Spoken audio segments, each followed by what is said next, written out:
From the time that I was 7 years old until I was 12 years old, my family lived in the front house, and my aunt lived in the back house.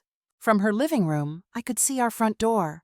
I began to notice that almost every night, I would see an older man wearing brown mechanic overalls, carrying a lunchbox stop at our front door.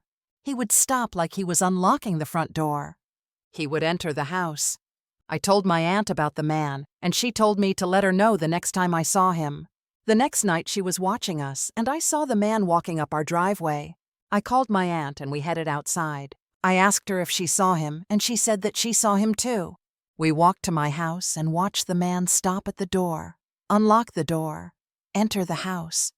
We followed him, and he walked to the kitchen, placed his lunchbox on the kitchen counter.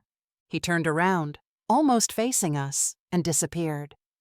This happened for years until I decided to ask our neighbors, an elderly couple that all the neighborhood kids called Grandma and Grandpa, who had lived in the house before my family moved into our house. Grandpa asked me why, and I told him because I was curious. He told me that a man named Kenneth lived there. He was a mechanic, and he had a garden that he loved in his backyard. I asked why he moved out if he loved the house so much.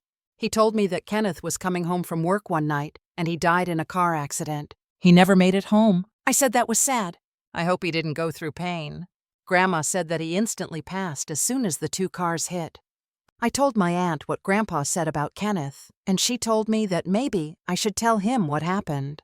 I was 12 years old and had been seeing this man for years. He never scared me, so I decided to give it a try. He usually showed up around 6 p.m., so I waited at the front door for him.